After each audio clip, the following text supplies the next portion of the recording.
अॼोको जेको असांजो एहतजाज आहे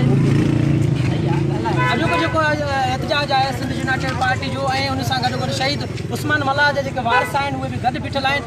त अॼु जेको एतिरा ॾींहं गुज़री विया आहिनि पर हिन वक़्तु ताणी पुलिस का बि जेको आहे चुरपुर न आहे कई।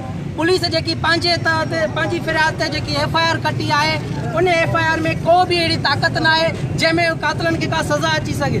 हिन वक़्तु जेको असांजो मुतालबो आहे सिंध यूनाइटेड पार्टीअ जो जेको मुतालबो आहे त फौरी तौर हिकु मालिकनि जे चवण ते FIR कटी वञे जंहिंमें दहशतगर्दी जा कलम लागू कया वञनि ऐं पुलिस चुरपुर में अचे ऐं कातिलनि खे गिरफ़्तार करे। हिन वक़्तु बि कातिल जेको आहे आज़ाद घुमंदा अचनि था।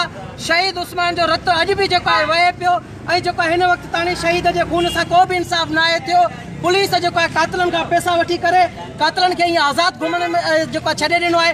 हिन वक़्तु का बि पुलिस जी का बि मूवमेंट नज़र नथी अचे त असीं सम्झूं त पुलिस का जेको वार कंदी वारसनि जी हिननि जी मुतासिरनि जी वार कंदी या कातिलनि खे पकड़े करे जेको कानून जे कटाइण में आणींदी। पुलिस में का बि उमेदु नथा सम्झूं। ऐं हिन मुल्क जे अदालतुनि खे इहा अपील थो कयां त पाण मुरादो नोटिस वठो ऐं पुलिस के जेको प्रेशर डेवलप थिए त जीअं वारसनि जे चवण ते FIR कटी वञे ऐं उन में जेको आहे दहशतगर्दी जा जेको कलम लागू कया वञनि त जीअं उन दहशतगर्द पठाण खे जेको आहे फांसी जे फंदे ताणी पहुचाए सघिजे।